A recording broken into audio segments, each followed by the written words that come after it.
ప్రేమ కనికరములు గల పరలోకపు తండ్రి, మమ్ములనెంతగానో ప్రేమించిచ్చిన మరొక నూతన దినము ఏప్రిల్ 23 గురువారం బట్టి మీకు వందనములు దేవా.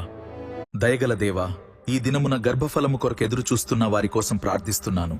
వివాహము జరిగి ఎన్నో సంవత్సరాల నుండి గర్భఫలము లేక, సమాజంలో అనేక అవమానాలు, హేళన, చిన్నచూపు చూచుట వంటి అనేకము నిత్యము వారు ఎదుర్కొనుచున్నారు. వారిని కరుణించి వారి ప్రార్థనలు ఆలకించుము తండ్రి.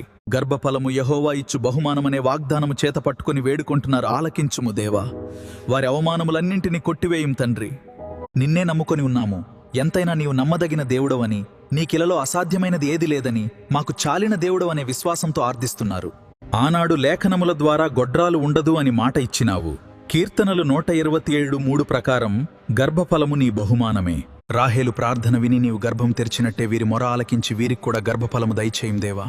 వీరికి సమాజములో గౌరవ మర్యాదలను ప్రసాదించి, నీ సాక్షిగా నిలిపిన షారా, రిబ్కా, ఎలిజబెత్, హన్నాలకు తగిన సమయంలో ఏ విధంగా వారికి గర్భఫలాన్ని దయచేశావో వీరిని కూడా జ్ఞాపకం చేసుకోదేవా. నిర్గమకాండంలో నీవిచ్చిన వాగ్దానం, నీ దేశంలో కరువైనదైనను గొడ్రాలైనను ఉండదు అనే వాగ్దానం చేపట్టుకుని ప్రార్థిస్తున్నాను. నమ్ముట నీ వలనైతే నమ్మువానికి సమస్తమును సాధ్యమే అన్న విశ్వాసముతో యేసయ్య అను శక్తిగల నామములో ప్రార్థించి పొందుకొనుచున్నాము మా పరమ తండ్రి. ఆమేన్.